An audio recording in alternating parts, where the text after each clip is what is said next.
গাজীর ঘুমের মধ্যে বিনা হওয়ার সময় আল্লাহ নবী রহমতের নবী মায়া নবীজি সমস্ত সাহাবীদেরকে মধ্যখানে অ্যাটেন্ড করলেন। গাজীর ঘুম নামক জায়গার মধ্যে সবাইকে একত্রিত করে বলতেছে, আমার আল্লাহর পক্ষ থেকে একটা ঘোষণা আছে, সেই ঘোষণার জন্য আজকে আমরা সবাই এখানে অ্যাটেন্ড হয়েছি। আল্লাহর নবী ডাক দেয়া কয়, ও আমার সাহাবী, আমি কি তোমাদের কলিজার চাইতেও বেশি কাছে নয়? সাহাবীরা ডাক দেয়া কয়, বালা ইয়া রাসূলুল্লাহ, হে আল্লাহর রাসূল, আপনি অবশ্যই আমাদের জীবনের চাইতেও অতি নিকটে, অতি কাছে হচ্ছেন আপনি রাসূল।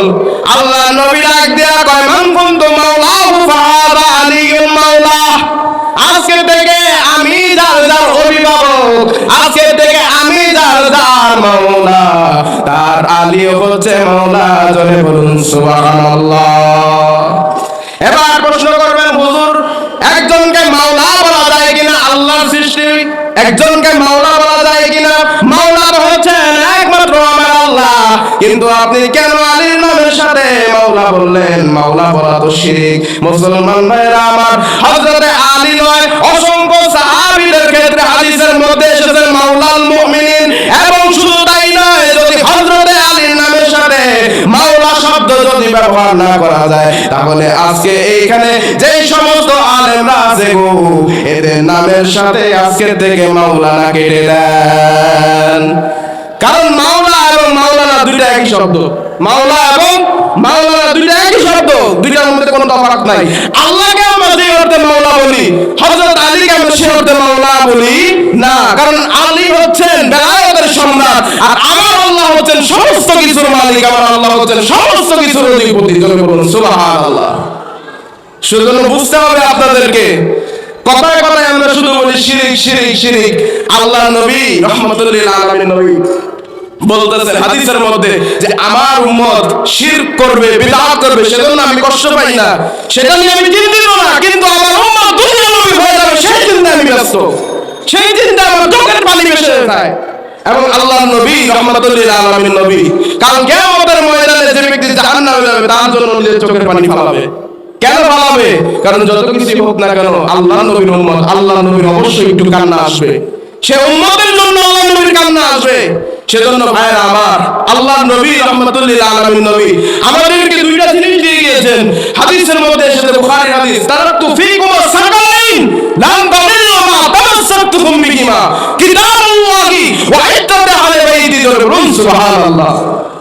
আল্লাহ নবী রহমাতুল নবী নবীজি ডাক দিয়া কয়, আমি দুনিয়ার জমিন থেকে চলে যাব, আমার পরে আর কেউ আসবে না, আমার পরে সাহাবীরা থাকবে না, তাবেঈরা থাকবে না, আহলে বাইতগণ থাকবে না, কেউ থাকবে না।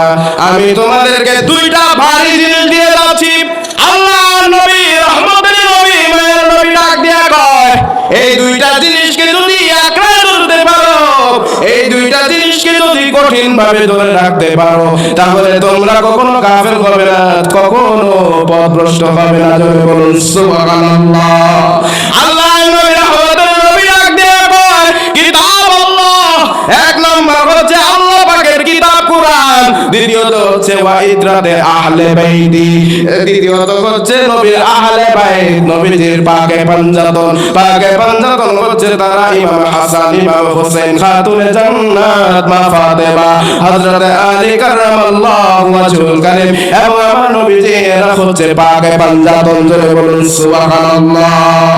আল্লাহ নবী রহমাতুল লিল আলামিন নবী ডাক দেয়া কয়, আজকে থেকে আমি মাওলা, যাদের যাদের মাওলা ছিলাম, যাদের যাদের নেতা ছিলাম, যাদের যাদের অভিভাবক ছিলাম, আজকে থেকে আমার জামাই, আমার চাচাতো ভাই হযরত আলীও তোমাদের মাওলা, তোমাদের নেতা, তোমাদের অভিভাবক।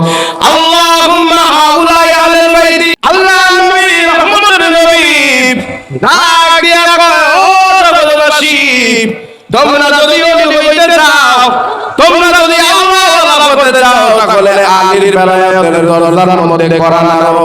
আলীর বেলায়েতের দরজার মধ্যে যদি কেউ কোরআন আনে, আল্লাহ পাক রব্বুল আলামিন তাকে ওলি কুলের সম্রাট বানায় দেয়। মুসলমান ভাইরা আমার, আল্লাহ নবী দোয়া করেন, আল্লাহ যারা আলীকে ভালোবাসবে, যারা ফাতেমাকে ভালোবাসবে, যারা হাসান হুসাইনকে ভালোবাসবে, আল্লাহ তুমি তাদেরকে ভালোবাসো, আল্লাহ তুমি তাদেরকে মহব্বত করিও। আয় আল্লাহ যারা হাসান হুসাইন খাতুনের না ফাতেমাকে ভালোবাসবে না, আলীকে ভালোবাসবে না, আল্লাহ তুমিও তাদের সাথে বিরূপ আচরণ করিও, তুমিও তাদের সাথে খারাপ আচরণ করিও।